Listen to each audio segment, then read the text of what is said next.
Islamic দলের MP প্রার্থী নাম কি? কৃষ্ণ নন্দী। এখন সে কয় আসসালামু আলাইকুম। আজকে আবার একটা নতুন ভিডিও নিয়ে আপনাদের মাঝে হাজির হলাম। তো জামাতের এই যে হিন্দু প্রার্থী কৃষ্ণ নন্দী, এই লোকটাকে নিয়ে দেখেন রফিকুল ইসলাম মাদানী সাহেব কি বলে। সম্পূর্ণ ভিডিওটি শুনবেন এবং চ্যানেলটা সাবস্ক্রাইব করে দিবেন। আমাদের কথা হচ্ছে যে একটা মুসলমানের নেতা কখনো একটা হিন্দু হতে পারে না। আমার কমেন্ট শুধু এইটুকু, বাকিটুকু রফিকুল ইসলাম মাদানীর মুখে শুনে আসুন। কোরআন নিয়ে যাবে সংসদে, এই করবে সেই করবে। ওনারা আবার কষ্ট পাবে আমার কথা শুনলে। হিন্দুরে দিছে মনোনয়ন, আবার কোরআন নিয়ে যাবে। হিন্দু বেড়া খুলনার একে মনোনয়ন পাইছে কৃষ্ণ নন্দী। এই ইসলামিক দলের এমপি প্রার্থী নাম কি? কৃষ্ণ নন্দী। এখন সে কয় হরে কৃষ্ণ হরে বল, দাড়ি পাল্লা টেনে তুল। চিন্তা করলাম সুবহানাল্লাহ, কত ইসলাম কায়েম হয়ে যাচ্ছে।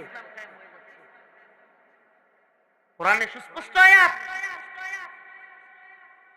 যে আল্লাহ পাক কোন কাফেরকে মুসলিমদের নেতা বানান না। আল্লাহ পাক কাফেরদেরকে মুসলিমদের নেতা বানান না। কোন মুসলিমদের কর্তৃত্ব কাফেরদের হাতে দেন না। এই যে আলেমকে বাদ দিয়া খুলনা একে এখন নেতা হইছে হিন্দু, আল্লাহ জানে এটা কোন ইসলাম।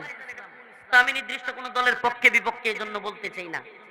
ইসলামপন্থীদের এই 3 মাস খুব সারা দেশে বিচরণ, ঠিক আছে, ওনারা চলতেছে, মুরব্বীরা মনে করতেছে কিছু একটা করে ফেলবে। আচ্ছা করুক, চেষ্টা তো করতে দিই। চেষ্টা